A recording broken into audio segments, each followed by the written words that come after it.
Hey everybody, Swab here. Today I'm going to look at a game called Veilwraith. This is designed by Tristan Hall, and it is published by his publishing house, All or Nothing Productions. He's done a lot of solo games, very solo-specific games. He's also done some great multiplayer games.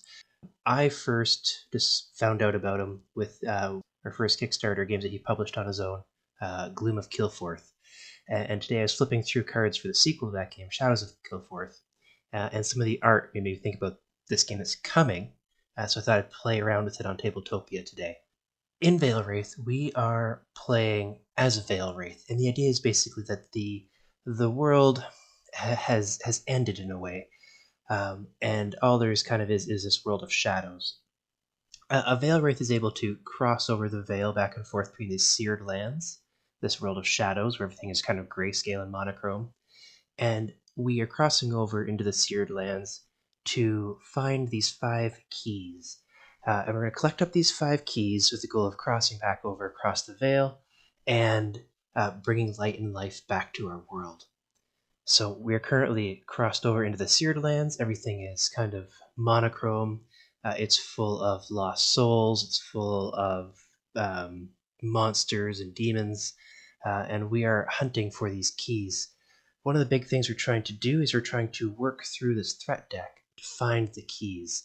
They're stacked in a way that you'll have 1 key with 5 other threats shuffled together and making a stack of 6, and you'll do that a couple of times until you have a number of stacks of 6 on top of each other, and somewhere in each stack of 6 is a key. And we're going to work our way through the threat deck trying to find all of the keys. Once we've found the keys, we need to make sure that we defeat the major foe of the in the threat deck, and the major foe is going to be set out or defined by what vignette you're playing. So we're going to be playing the first one in the game, the Lost Runes, and we need to be able to defeat the Goblin King to take the 5 keys and escape. There's a little bit more information on this card up here. We'll tell you what kind of threats to put into the deck. We don't need to worry about those at this point because Tabletopia has very kindly built that and all the setup in for us. We don't have to worry about it. And the other parts we'll worry about later. But basically know that we're playing the Lost Ruins. It's the first kind of vignette or first mission. And we need to defeat the Goblin King as well as find those 5 keys.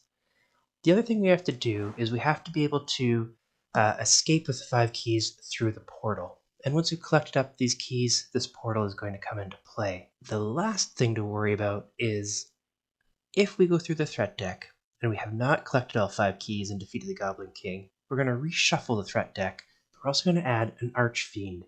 We've spent too long here in the Seared Lands, and pure evil has finally tracked us down. This Archfiend, his card is going to go into the threat deck, and if it's ever drawn out later, we instantly lose the game. It's impossible to defeat the Archfiend. He is evil incarnate, and his power unimaginable. So we are unable to win. If we find this card, he's found us, we lose. So we win by finding 5 keys, killing the Goblin King, and escaping through a portal. We lose if the Archfiend comes out. We also lose if our spirit, starting at 20 spirit, ever gets down to 0. And every turn we spend here, threats that stay in the board are going to be causing us to lose spirit. And as I play through the game, you're going to see how this all plays out. We have a couple things that we can do on our turn. The big thing is we have these 3 different kinds of actions. We can explore, we can fight, and we can influence cards. And the power of these cards, or how powerful they are, their strength, is dictated by the numbers above it. As we play through, you're going to see that we can control and change this number by adding power tokens to cards.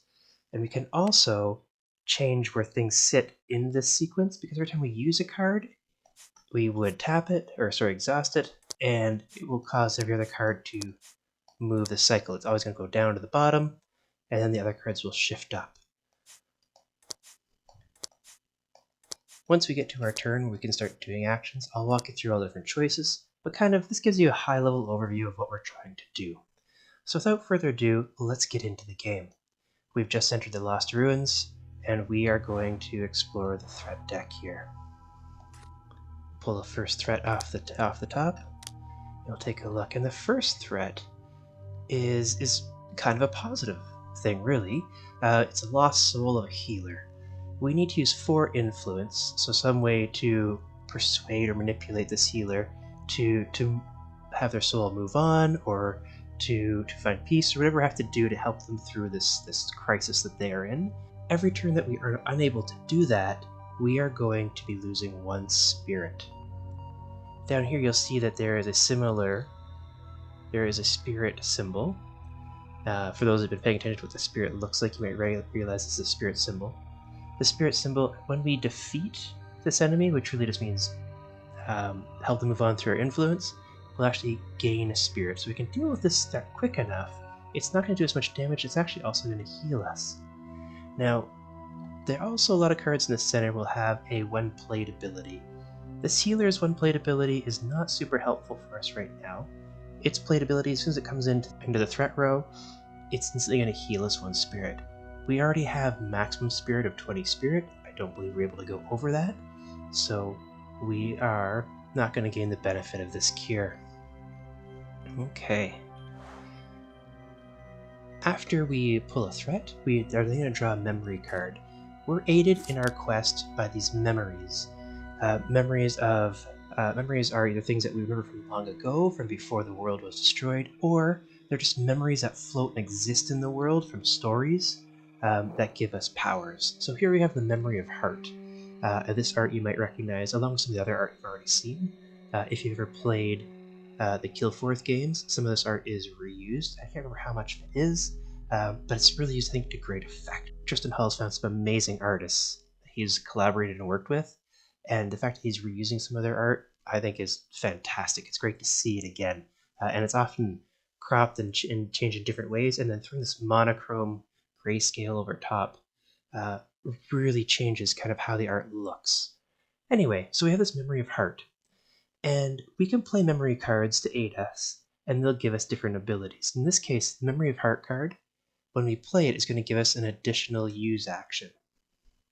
We also have the Combine symbol down here, which allows us to discard multiple memory cards, 2 memory cards, and then we can gain and increase any one of these 3 powers by discarding. So we would discard 2 cards, and then we can pick one of the modifiers. So in this case, there's a 1 modifier, and we could add that 1 modifier to any of these things to increase strength. Right now the influence is at 3, and if we had 2 memory cards, we could discard them both, and that would allow us to boost, for example, influence if we wanted to. So we've drawn our card, and this card is good. I don't think it's useful on this turn. We are going to hold it. We're allowed to have a total of 6 cards in our hand, so we're going to hold on to it for a little while. Our main actions are what we call tilt and use actions, and they affect these 3 cards here, these 3 abilities: our influence, our fight, or our explore. We know that we need to get 4 influence to remove this healer from the threat row and stop taking spirit damage from it. On each card it'll tell you what a use or a tilt action is. So the use action would be actually to use this card for its influence power ability, so in this case it's a 3 right now, or we could also use this card to draw a new memory card. Remember, a use is tapping the card on its side and then moving it down to the bottom of the row. The other option we could do is what we call a tilt, and a tilt is when we get to add a power token to the card that we have tilted. In this case, we know our goal is to focus on getting our influence boosted, so this game I'm going to be tilting our influence. If you had the physical copy of this game, once we are lucky enough to have that, you would turn it 45 degrees, and that's a tilt. Because you don't have that ability in Tabletopia, I'm going to do a 180 flip, and that's a tilt, and I'm going to add a power token to this. So now, this is a 4 power influence. We can never use a card we've already tilted, and we can't tilt a card we've already used. So as much as I would love to now use this card for its 4 strength, to 4 influence to remove the healer, we cannot do that. So what should we do instead? I think what I'm going to do is I'm going to use fight. And I'm not going to use fight for its actual fight ability, because nothing to fight right now. But instead I'm going to use it to draw a memory. So we use it, which means it's going to drop down to the bottom, and that allows us to draw a new memory card. And now we have a memory of home. This gives us an extra Explore boost, which we could use if we were using the Explore card. We could play this out of our hand to add 1 power to the Explore. It's not a power token, but just it would boost the ability of our Explore by 1. And we don't need to do that at this point either. We have tilted, we have used, we are not going to play either of our cards. So at this point, we are done our turn, which means that any of the threats are now going to cause us spirit damage. The healer will deal 1 spirit damage to us now. We're at 20 and we are down to 19. At the end of the round, you would turn your cards back up so they all reset. If you had a hand limit over 6, you would discard. If you'd had all the keys and escaped through the portal, you'd have won. But of course, we've barely started, so we definitely cannot be winning yet. On to round number 2. The first thing that happens is a threat comes out. And this is a hobgoblin. And we need to be able to actually fight this and do a 3 power fight to it. And then once we do that, we'll defeat this card and it'll be removed into the discard pile. And every turn it's going to harm us for 1 threat. It has an ability, the Harry ability, and when this card is played into the threat row, we have to shuffle our discard pile into our deck. The discard pile it's referring to is any discarded memories. They would get shuffled back into our memory deck. We don't have any. We don't have to do that. All right, let's draw a memory card as our next step. And we just drew a Memory of Honor, which is +1 influence. And boy, oh boy, I kind of wish we didn't bother spending the turn boosting our influence last turn. We could have discarded this card to gain the same effect, but that's okay. First thing we want to do, we now have our 3 +1 influence, which matches this little influence symbol, matches the influence on our healer. So we have 4 influence now. What I'm going to do is I'm going to use the card, and that's going to be, you know what I'm going to, power tokens don't have to be used when you use the card. It can live on that card. So you know what, why don't we discard Memory of Honor for its 1 influence.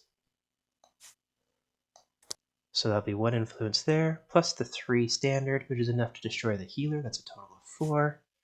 The healer now passes on, which remember it has, when the one defeated, gain a spirit. So we will now gain a spirit. We're back up to full health. And our influence will drop down to the bottom of our ability track. So we've used a card, but we have not yet tilted a card. So we can still tilt. The best thing I think for us right now is to try to build up the strength of this fight. So remember, we need 3 fight to defeat the hobgoblin. So we're going to tilt, fight, to put a token on it. And now we have a 3 power, and next turn we could do this.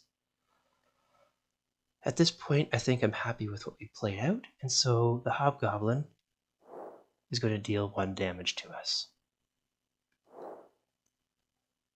And we are down to 19. We'll now reset the abilities on the ability track, and let's discover what our next threat might be. Remember, we're looking for keys. We need to find those 5 keys. Not a key yet. This is a pariah. Sorry, I'm going to hide my hand here for a second. Take a look at the pariah here. So the pariah, he only needs 1 influence to defeat. Very easy to defeat. But we want to defeat him also as quickly as possible. He can do 2 spirit damage to us every turn. The other thing to keep in mind is that he has an outcast ability. So when he's defeated, he's going to go into our discard pile. He's basically going to clog our memories, this pariah, so that when we reshuffle our memory deck, we have potential to draw him out, and he's just going to be a useless card we draw. So we have risk of 3 spirit damage to us at the end of this round, and we have 2 things that we both need to attack. We can attack both of them. I think we're going to start... Well, let's start with our fight. We need the 3 fight to deal with the hobgoblin. So let's do that first.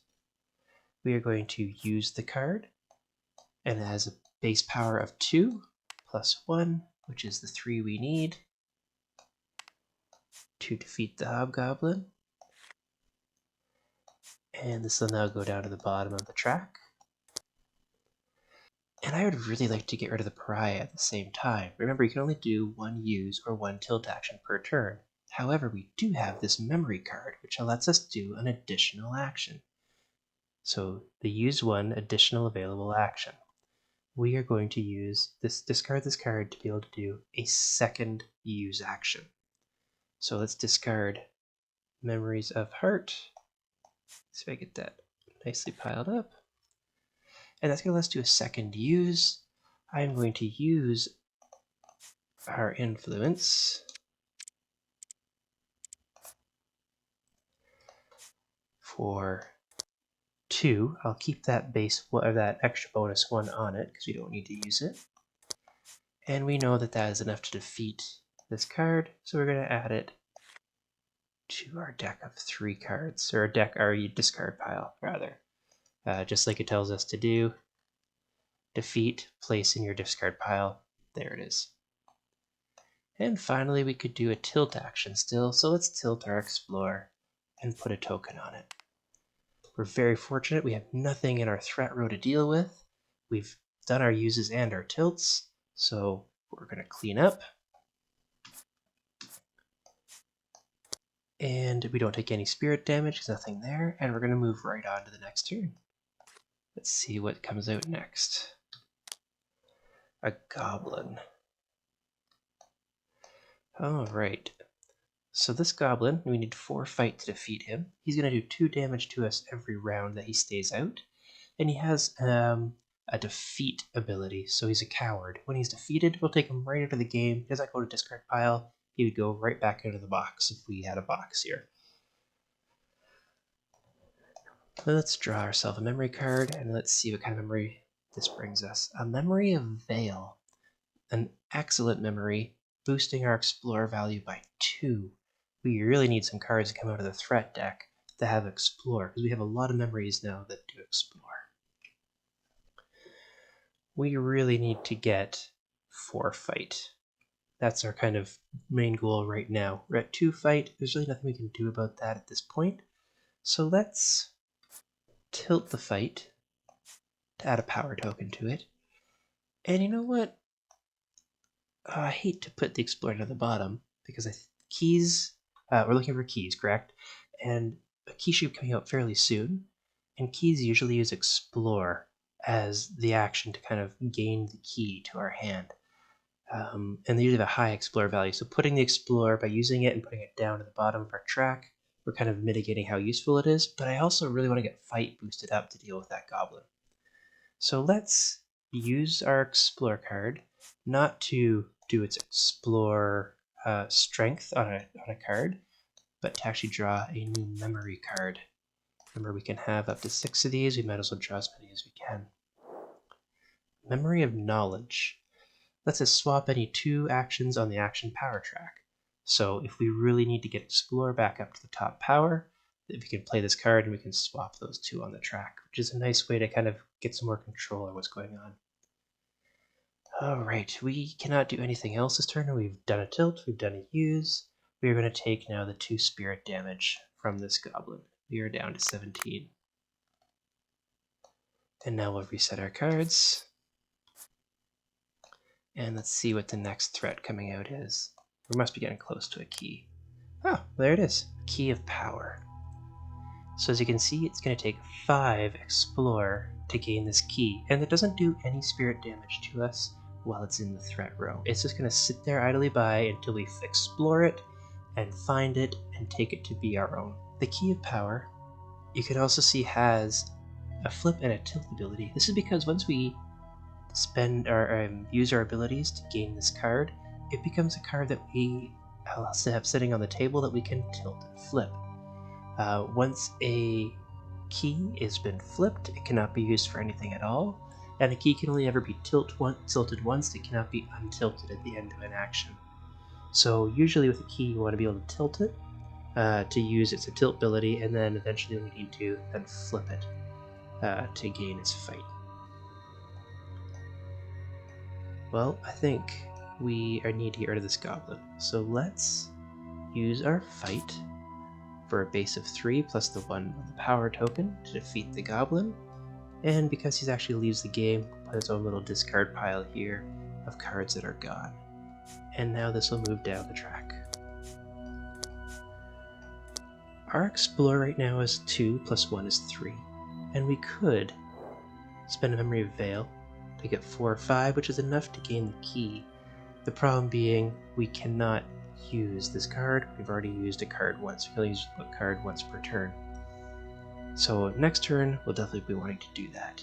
In the meantime, why don't we boost Influence by tilting it and gaining an influence.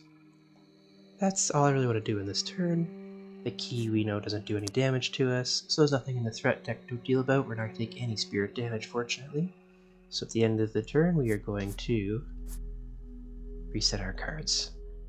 Let's see what comes next.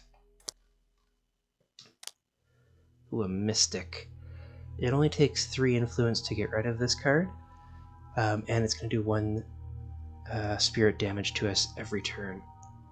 You'll see multiple Mystics and multiple Goblins and multiple Hobgoblins coming, and Pariahs for almost every threat.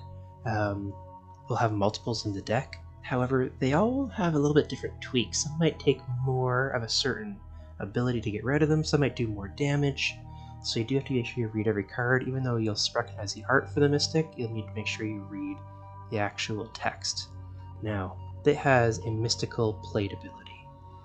When we play the Mystic, we're going to start revealing threats out of the deck until we find a key. We're going to put the key into play, and then we're going to shuffle and replace the rest of the cards back on the deck. So we're going to take a look. Is this a key? Nope, it's a fighter. Is this a key?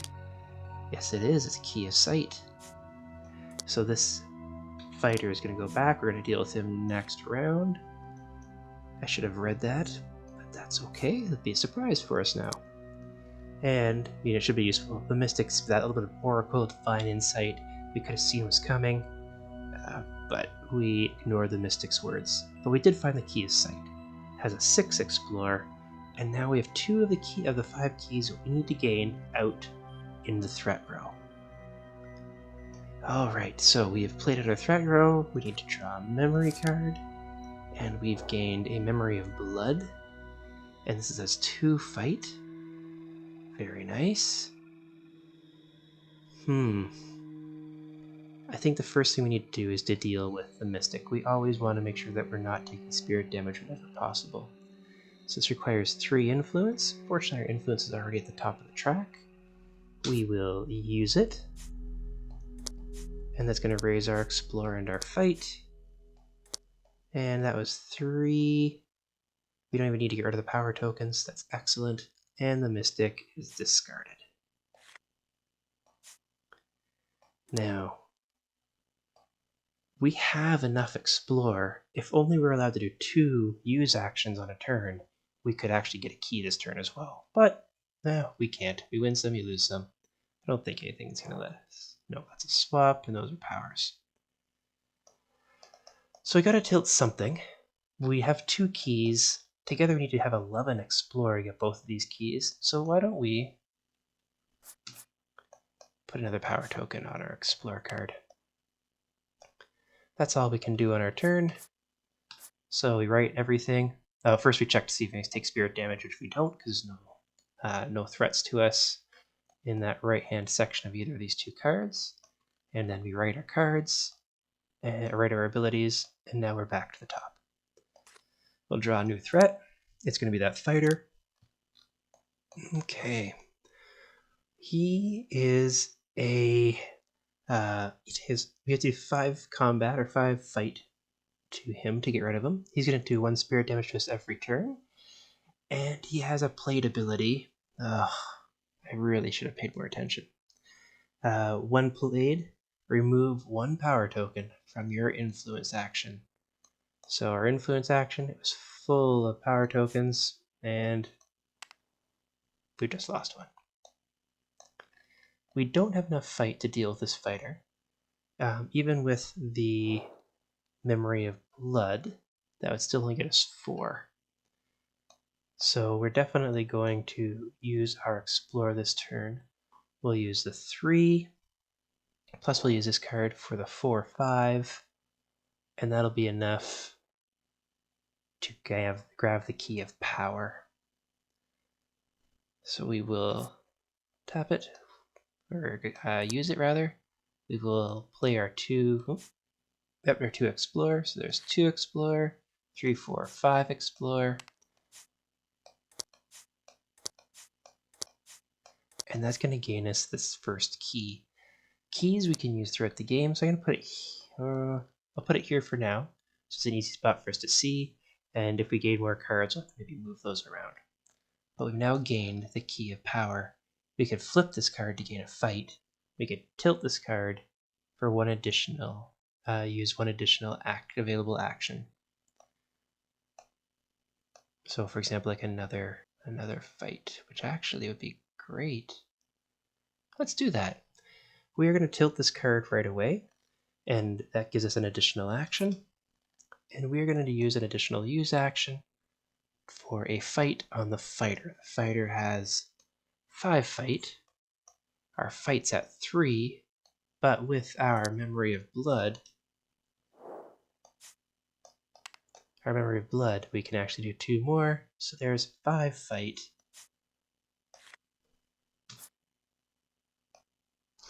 So we discard for 2, and then we use this for the 3, so there's a total of 5. And that 5 damage goes straight to the fighter. Julie needs a fight of 5 to defeat, and he is gone. And we still have a tilt action available to us. My goodness. Well, let's tilt this and get another power token on it. Why not, eh? End of the round. We don't take any spirit damage, so we're still at 17. We will write everything. This stays tilted, and we draw a new threat. The fighters keep on coming. This fighter only has, we only need a fight of 4. However, again, we're going to lose another influence token, another power token on our influence action. So that one we just put on there last turn is gone. All right. Fight's way down at the bottom, and we have no cards that really boost it. We could play Memory of Knowledge to put the fight up to the 3rd space, but that's only a 3 for a fight, and we need, of course, 4. So I really want to tilt this for a power token. I should have mentioned, it's hard to read upside down, that we can still flip this to gain +1 fight, so let's keep that in mind. But for now, not super useful. All those steps just to be able to deal with that fighter right away. I think I'd rather hold off.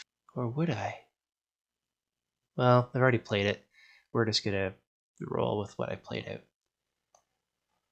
We do need to get this Explore up, but we've already tilted to boost our fight. So let's, oh, we forgot to draw a card. Let's draw Memory. That's what should have happened there. And this would let us do another available action. We've already seen Memory of Heart, so that'll be handy to use later, maybe. What was it? Yeah, we're going to use our influence so that we can draw a 4th memory and a memory of honor to help us with 1 more influence. All right, we've tilted a card, we've used a card. We're not going to play any cards, so we are going to take 1 spirit damage from the fighter. Lose some spirit down to 16. All right, we will reset our cards and find out what the next thing coming is. An enforcer. Okay, it takes 4 influence to defeat this enforcer, and he's going to do 1 spirit damage to us at the end of every round. And he has a grapple ability. When played, he's going to remove a power token from our fight action. Well, that's too bad. This token is gone. That enforcer, he grappled us, and our fight is not what it needs to be. We'll draw a memory card as our next step. And this memory of creation lets us heal up 1. I think we're just going to use that right away. And we're back up to 17. Now, what can we deal with? There's a fight of 4 and an influence of 4. Right now our influence is at 3, and we could discard this to get an influence of 4 to get rid of the enforcer. That's an option that might be worth pursuing. I like that. That's what we're going to do. We are going to use our influence and play out our memory of honor to add another influence to it. So there's 1 for the honor card, 1 for the base, and 3, 4 for our tokens, which is enough to remove the enforcer.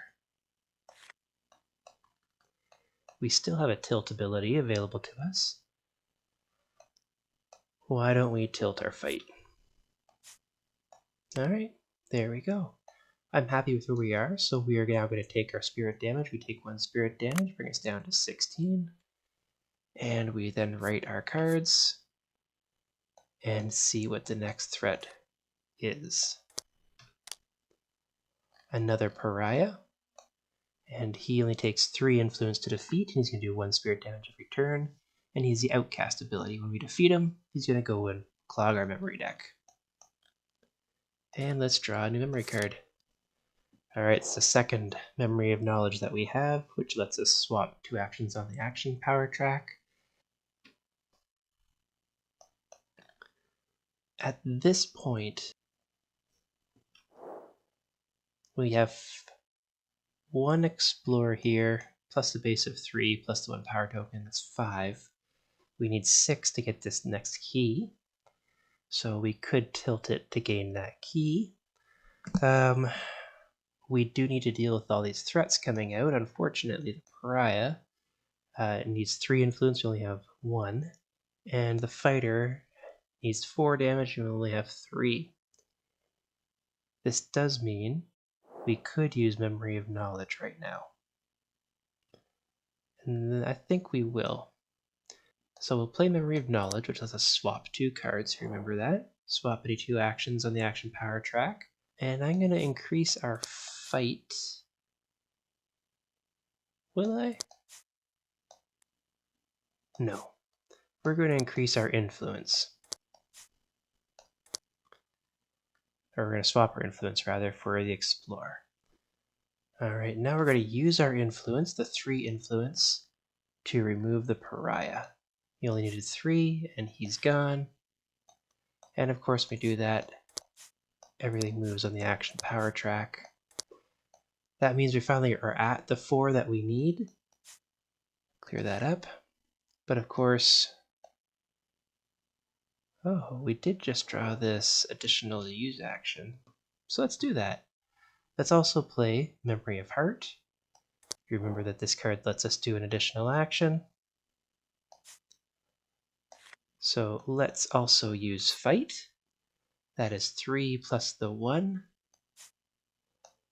which is enough to do the 4 damage needed to the fighter. So the fighter is also discarded. and fight goes down to the bottom. Now we got our bonus use action. Let's tilt explore. We now have 5 explore plus we have the 1 in our hand, so we'll have the 6 explore we need to get this key next turn. Spirit phase, there's no threats that deal spirit damage, so we're going to stay at our health of 16, and we are going to write all of our cards. And let's see what comes next. Another healer. 5 influence to remove this healer. It has that cure ability, so when it's played, we're going to gain a spirit, so we're going to heal up right now. And of course, at the end of the round, we'll take spirit damage if it's still there, and when we defeat it, we'll actually gain a spirit. So here's the cure ability from the healer. Thank you very much, healer. And let's get ourselves the second key. I think that's what we'll do. So, first we need to draw a memory card. I'm just getting excited here, folks. I just really want to get that second key. But let's see what we get. We have Memory of Cold. We can ignore a spirit cost 1 threat this round, which means that any threats that are in that threat row that deal 1 spirit damage to us or spirit cost to us at the end of the spirit round, we can ignore that. So if we don't manage to defeat the healer this round, we could play out this card, and it would kind of stop that damage, or that's perhaps taking any spirit damage. So, useful card. We probably will be playing that out. Let's get the key now. All right. We're going to play Memory of Home. Gives us +1 explore. Use this card. So 3 + 1 is 4. 2 tokens. That gives us the 6. And that is enough to gain the key of sight. Yes, the key of sight.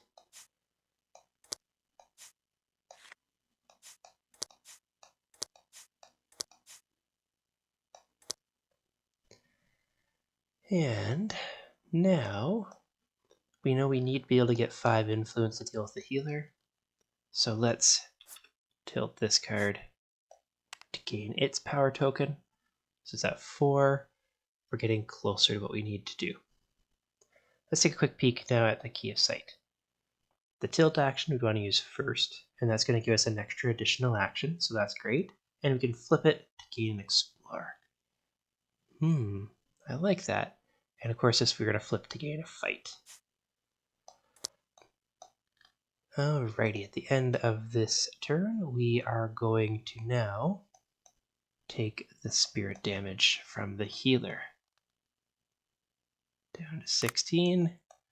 And we are going to now ready all of our cards. Again, this is where you do your win check. Did we complete the scenario? No. Check your hand limit. We're still okay. And we're going to move on to the next round. However, I think this might be a good place for us to stop. We managed to grab 2 keys. So we need to grab 3 more keys still, and we need to defeat the King Goblin, and then escape through the portal. However, this gives you a pretty good taste of how the game plays. So if this is where you'd like to leave us on our adventure, you're welcome to. Thank you very much for watching. I hope that you enjoyed this. I'll leave some links to how to find out more about this game in the description. And make sure you subscribe and hit the bell icon if you are interested in watching part 2. And thank you again for watching us. We will talk again soon. Please join us to see how this scenario ends.